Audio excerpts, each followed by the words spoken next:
Hello everybody and welcome back. Today's a special video as it's the first time I'm revealing and using the Squat Cave, or my new name for my bedroom, to do a Smolov workout in here. Just got a stall mat from Tractor Supply Company.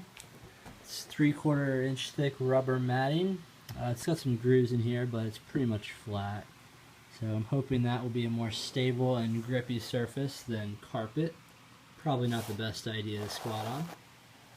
And before I get into the squatting, we're going to do a little bit of mobility with my 3 favorite tools. And why are these my 3 favorite tools for mobility, you might ask? That's probably because they're the only 3 I have. I'm going to work on getting some more bands and other stuff because I need it. But right now I have the black Monster band from Rogue, your everyday lacrosse ball, and a foam roller. And we're gonna roll out the quads and hips, do a little bit of lacrosse ball smashing on the hip flexors, those are always tight for me, and then distract the hip and ankle with some band a little bit to get things loosened up for some squatting. Today's workout's going to be 5x7 at 285. It's going to be a little bit of an ugly 285 as I only have one pair of 45-pound plates and a pair of 35 bumpers, and then I'll have to do some math, which might be a little bit difficult, but we'll get through it. Sit back, relax, and watch me torture myself. Enjoy the video.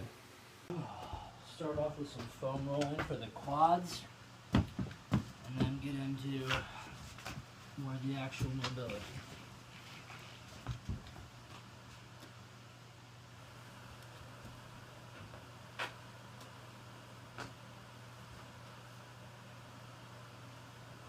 When I roll the quads out, I roll from all angles, so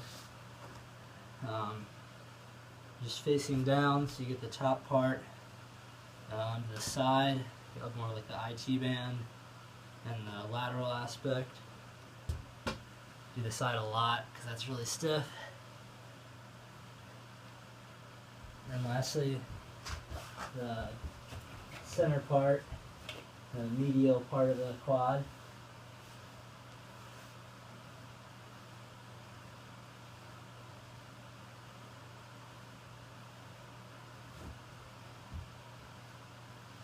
Next I'm going to get in some hip opening type stretches.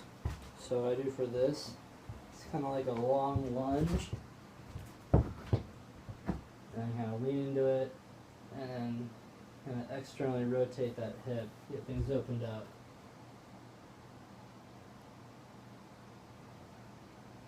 And I just floss in and out of it, get into those tight places, get it loosened up in that hip capsule. And once it's pretty good in just the normal range of motion here, I'll rotate my torso here, get a little bit more pressure on it. Maybe push out with the hand. At all times I'm keeping my foot planted more or less forward with my big toe, my heel, and the outside of my foot on the ground. Just like I would be squatting, I want to have a firm base. I don't want my foot rolling up or anything. I'm going to roll away too. It's just hits it from a different angle. I'm still pushing out, forcing the knee out, opening up the hip.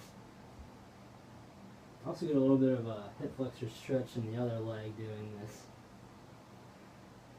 You just want to make sure you get it nice and loose. And if you do just a couple air squats after that, you should definitely feel this. I can get a lot deeper on this side, and this knee is getting out a lot more than the other knee right now.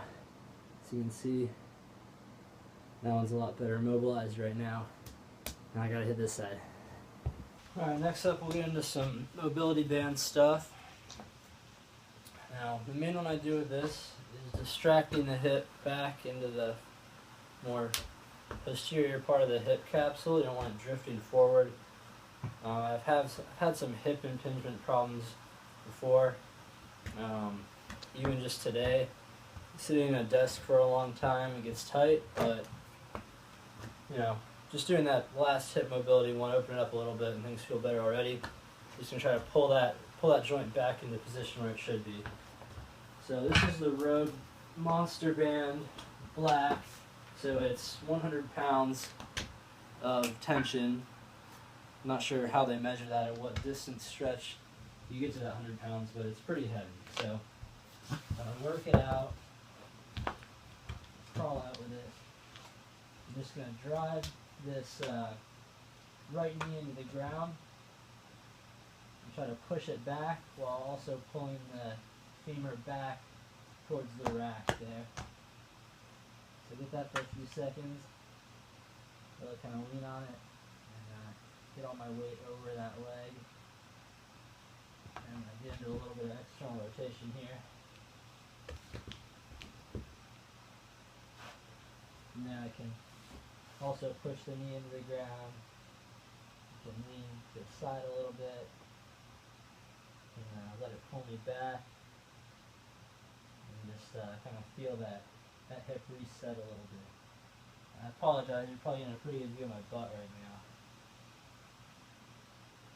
So, just gonna kind of sit there and let it work on the tight places in the hip capsule for a few minutes here.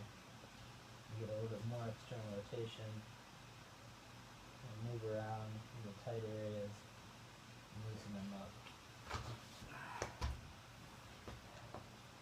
Alright, next up on my hip mobility stuff is going to be working on some internal rotations. Because, I don't know, I guess it is a lacrosse ball. And that's just going to be a little bit of hip flexor or hip abductor smashing. So, stealing this from Kelly Starrett, although let's be honest, I'm stealing all of this from him. But I watched a video of his where you just want to, you don't want to smash on the front necessarily, because there's, you know, bones and ligaments and tendons and stuff there, so that can be really uncomfortable and counterproductive. So what you actually want to do is you're gonna basically squat down and then kind of fall over on your side. And where you would land for that is where you really want to dig in. So not only the flexors, but like the abductors, external rotators for the hip. And that's really tight on me. It's really uncomfortable. But that's good. Gotta break that stuff up. It's no good to have a tight junk in there.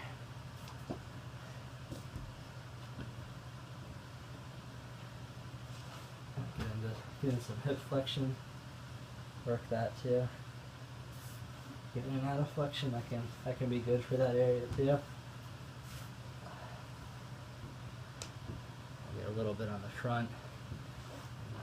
Just some tighter smashing on the upper quads there too, since some of the hip flexors run all the way down to the knees. So that whole area can cause problems if it's tightened up and